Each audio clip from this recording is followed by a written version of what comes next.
Hello everybody, my name is Tim, and today I'm going to be telling you all the story of Paul Bunyan.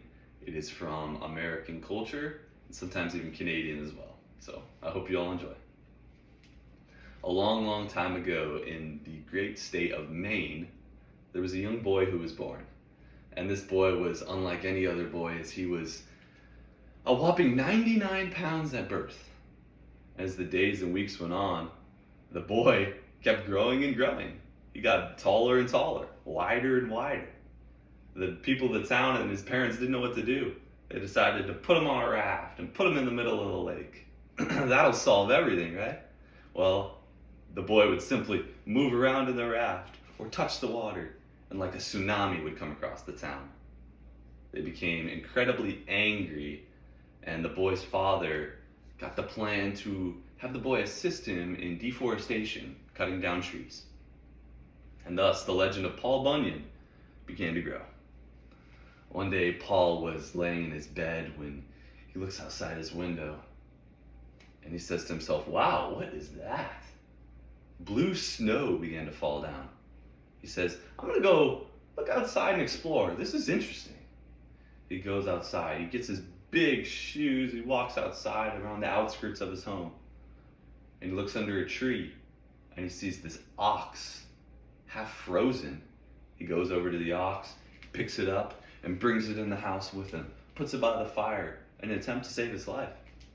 Well, the ox began to thaw, and he noticed that its fur was blue.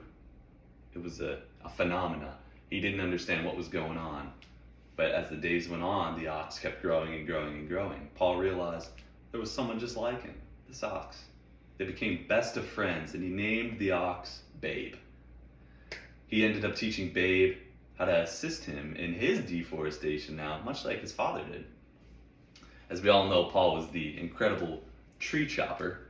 Well, he taught Babe how to straighten out the roads. These roads were windy in Maine, and it was incredibly hard to transport this wood. So he taught Babe how to straighten out the roads, and it became much easier. The guys decided to head west towards Minnesota for more opportunities cutting down trees. And they began to meet up with 7 men. These men were known as the 7 Axemen, who followed Paul wherever he would go. Paul was the leader. Paul would simply snap, and the guys would run over to him, getting ready to do whatever he wanted. Well, there was much laughing and a lot of food, good companionship among the guys. These men were humongous guys, big long beards, minimum of 300 pounds among these guys. They were huge, just like Paul and Babe. The legends of these men began to grow. Stories began to be told. Practical jokes even. Babe would stomp his feet when all the men were sleeping, and the men would rush out thinking there was an earthquake. That's just how big these guys were. Well, trees were cut across the entire continental United States from all these men.